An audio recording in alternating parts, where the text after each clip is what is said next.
Yes, we are sitting on the floor. I'm so happy you asked. I don't know how to start this. Guys, we put a poll on Instagram. Yeah, we did. And we asked the people of the world, what do you want to hear from us? Sarah Weiser and Chelsea Swisher. The polls are in. We have Q&A. Q&A. The first question is from the one and only Micah Schaefer. And she said, if you could eat only one food for the rest of your life, what would it be? You want to start? You start. You're better at food though, so you know fancy stuff. No, it's not. I could literally be like cereal. Well, I know what I'm gonna say because when she said that, I've literally been thinking about that question until now. Because it's the one question that kind of haunted me. Soup. I would eat soup because you could have soups that are savory or throw any fruit. You could call a smoothie a soup, pour it in a bowl. No, I would have a smoothie. soup. My food, I would pick. It sounds really basic to say iced coffee. That's not food. I'm pretty sure I could drink that forever and be fine. No. She said food. If iced coffee was an option, I would pick iced coffee. Vanilla iced latte. Vanilla iced latte. I don't have a favorite food. That's why I chose Peach soup. ring. That's why I chose soup. No, I would have pasta. With different kinds of sauces. Alfredo pasta. So you can put pasta in soup. That's why I said soup. You can put potatoes, you can put pasta. See, Okay. soup is the answer for this question. No, I think that's just a really I've good literally been question. thinking about it for hours. I wish it would have been like, what Italian food would you eat the rest of your life? Question number 2. David McCree, how do you say it? McCree. David McCree. McCree. McCree. McCree? How do you say it? How you do it? McCree. David McCree. Okay. McCree. David Buckwheat. David Applesauce. Let's get back on track. This one is deep, and I'm excited for this one. Why has 2020 felt so weird? Boom. Drop the mic. 1, new decade. 2, new president. 3, I didn't know what other bullcrap thing to make up. Why has 2020 felt so weird? I think because one, it happened so fast, and I wasn't ready for it. I didn't even get time to make resolutions. Like, it came, and now it is it's almost March. Did you make any resolutions? So my church did like a 21 days of prayer and fasting. For a while I gave up coffee and I gave up social media and I deleted everything. Like I deleted Facebook and Instagram, and when you don't have it, you're not tempted to look at it. So I was like, what do I do with all this free time? And I put my phone to bed before I went to bed. There's a good podcast on that. John Mark Comer talks about putting your phone to bed as if it was a kid. You need to parent your phone. Maybe she can link that below or something. I did that for a while, but then I gave in to coffee because it's just too good. Because she's weak sauce. Having a vanilla chai is not the same as having vanilla latte with sugar in it. It doesn't kick you in the face the same as having coffee.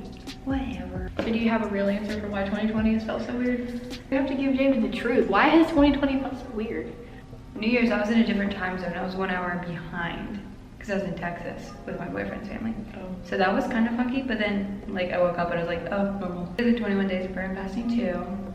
And this year I've been working on memorizing more scripture and like reading it over and over and over and over again to where I actually get the point out of it, so that I'm not just reading it to check it off the list.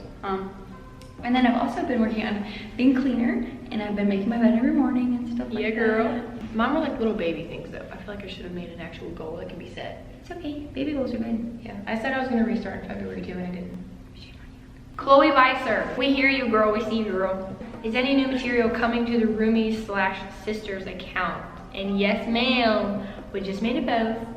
I don't know when this video is gonna go up, but we just made a post. And more to come. So more to come, you're welcome. See, the thing is, Instagram, I'm pretty sure, just straight up deleted Roomies Not Twins from my phone, but Miss Sarah still has it. And it's not like I can keep up with anything. I don't know how to work Facebook, so I'm working on it. I wasn't gonna read this one, but Blaine, why are you bad at basketball? And soccer, and volleyball, and hockey. I was not born for the athletic side of life. What is your input on this? Why am I bad at sports? Did your mama play sports? No. Did your daddy play sports? Basketball a little bit, I think. It ain't genetic. I did karate for like a couple weeks. Me too, but like a couple months. And I did gymnastics, does that count? I could tall for gymnastics. No, Uh-huh. you just have to be slender. You're supposed to be picante. Oh. That was fun. I remember those days. And I could almost do a backflip. I did learn a front hand walkover, and I did learn a cartwheel and a run. Is it a runoff? A run-on? Where you land on 2 feet? A run-on is kind of a sentence. I know. What I is don't know what a run-off is. Where you cartwheel and you stick the landing. What's that? Round off. Yeah. I never could do any of that stuff. I can do a handstand against a wall. The rest of the questions aren't even real ones. People are sending in funny ones, and they're funny, but they're inside jokes. But here's one. Do you prefer traveling alone or with a group? I don't know if you mean like across the country traveling or like to the grocery store. But that's what I'm gonna answer because I don't travel far. But you I like going to the grocery store alone for some reason. You probably spend less money. Or maybe not because you don't have anyone to keep you accountable. I spend more. I like going to the grocery store, so I just take my time in there. But when I'm with somebody else, I feel rushed. Not with me, I could spend all day in there. I feel like I've gotten used to traveling by myself, but traveling with people is fun. But for like anything long term, I think I would want at least one person. Then you I have to- don't like traveling in big groups. Like max would be like, I don't know, 5 or 6, like the size of my family. Because then you have to worry about if your music is good for everyone else or if it's like too hot in the car. I like traveling with small groups who I know well and who we just like function as one person. I almost missed one. Timmy Johnson. What's up, Timmy? If you could marry one of the 7, this finger, just getting going, I'm passionate. If you could marry one of the 7 dwarves, which one would it be? I'm gonna look up the list of them. Yeah, please, I was gonna ask you to. 7. Wait, let me try to name them. Dwarves. Dopey, sleepy, happy, Look how I spelled dwarfs. grumpy. Drawer. I switched over the W. 7 dwarfs. Dog, grumpy, happy. sleepy. This is such a good question. Oh, this is easy. Happy. But I guess Compared to the other one, why? Doc, we don't have any description about him. Everything else.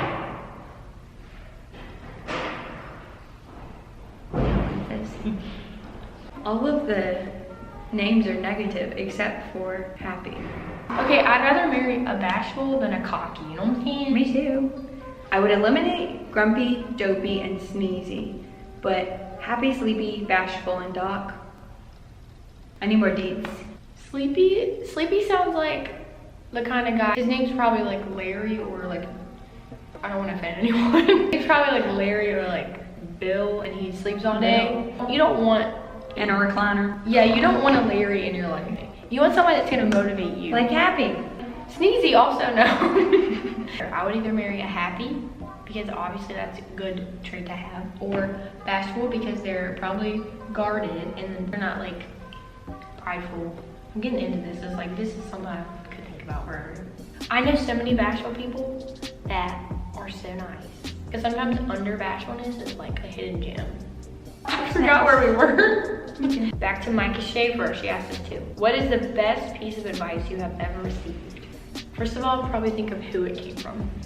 I'm probably not going to be able to answer this one without saying multiple. You can say a few. My mom said something the other day. Here's a good one. And this will probably like speak to your heart because it did to mine. She said, you weren't born to be influenced, you were born to influence.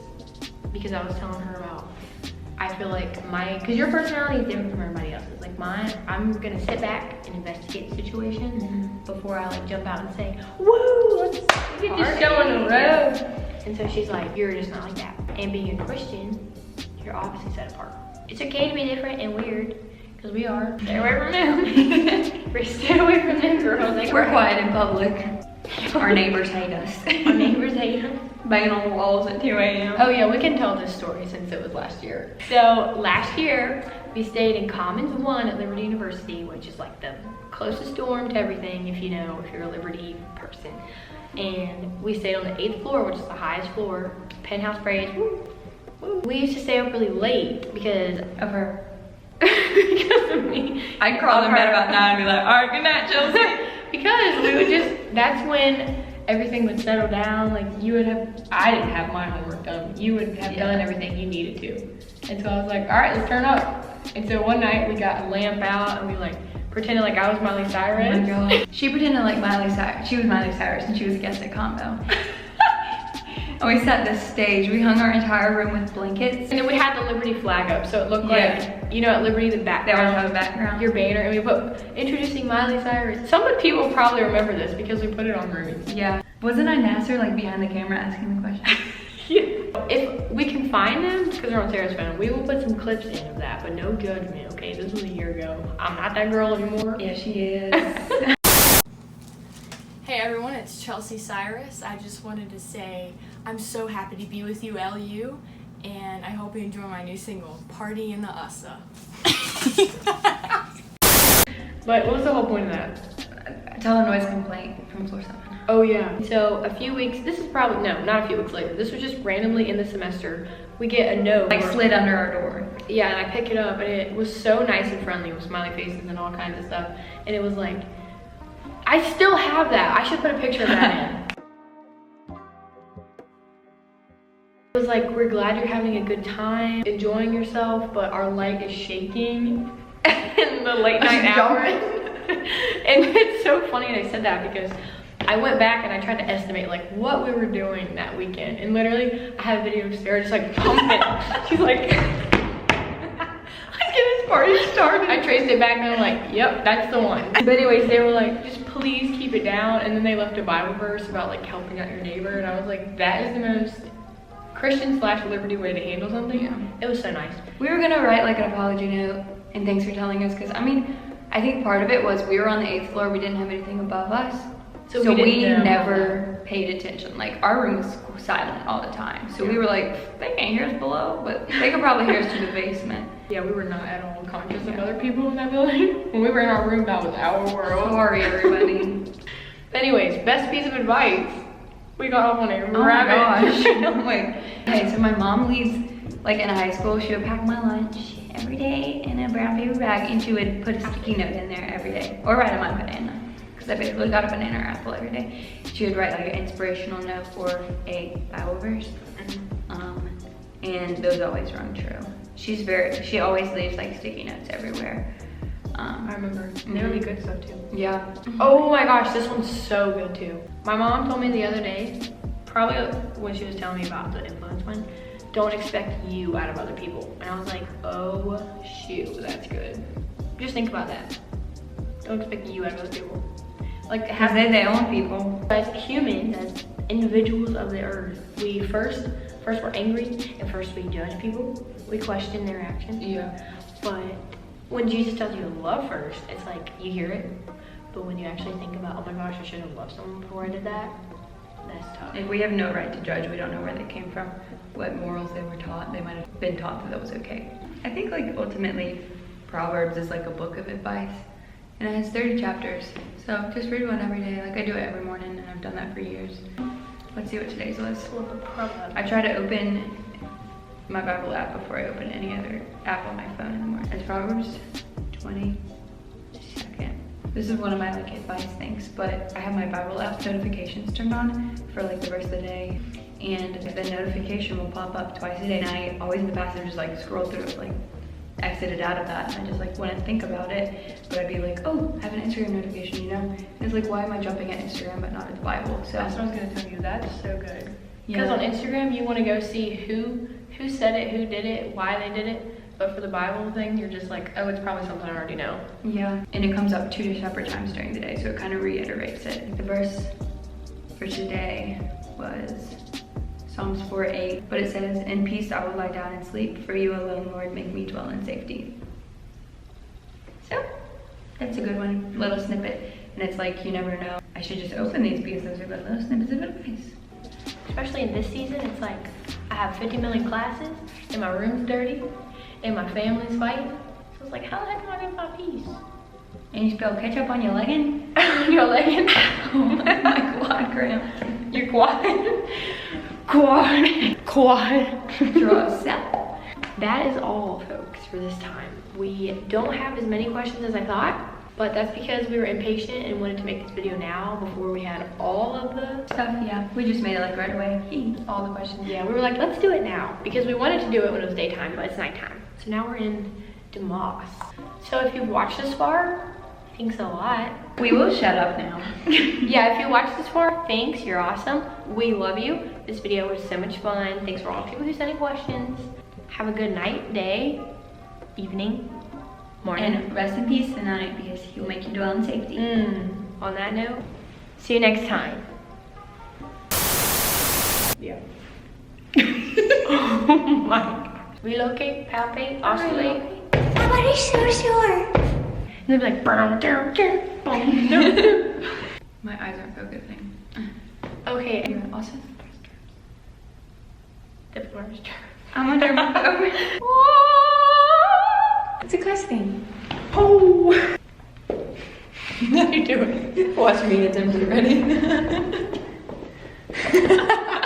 This looks like we're in an interrogation. Like, It does.